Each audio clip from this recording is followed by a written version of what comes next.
প্রথমেই বলে রাখি অনেক দিন ধরেই হয়তো ভিডিও দেওয়া হচ্ছে না, তার জন্য খুব খুব খুব দুঃখিত আমি। তো প্রথমত আমাদের জগদ্ধাত্রী পুজোর দিন ঠাকুর এসে গেছিলো বিকেলের দিকে, এবং তারপরে রাতের দিকে হচ্ছে গিয়ে অধিবাস হয়ে গেছিলো মায়ের। তো তারপরে এই যে দেখতেই পাচ্ছ তোমরা সবাই মিলে আর কি আমরা দাঁড়িয়েছিলাম, রাত্রিটা অনেকটাই হয়ে গেছিলো।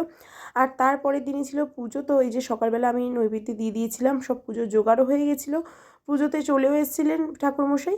তো এখানে পুজো হচ্ছিলো। আর চারিদিকে সত্যি কথা বলতে গেলে এই দিনটা আমাদের এত ভালো লাগে না কি বলবো। চারিদিকে ফুল মালা দিয়ে সমস্ত কিছু সাজানো গোছানো ছিল। তো যথারীতি পুজো হচ্ছিলো আর আমি কিছুক্ষণের জন্য দাঁড়িয়েছিলাম, কারণ এরপর থেকে কাজ শুরু হবে। তো প্রথম প্রহরে মাকে ভোগ দেওয়া হয়েছিল, 4 প্রহরে হয়। তো প্রথম প্রহরে এটা আমাদের পায়েস দেওয়া হয়েছিল, তারপরে আরও 3টে প্রহর ছিল।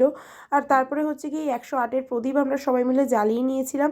আর দেখো এই প্রদীপটা নিয়ে যখন আরতি করছিল না, সত্যি কি সুন্দর লাগছিল। তো নেক্সট পার্টে আরও বলবো, তার জন্য সাবস্ক্রাইব করে দিও। টাটা।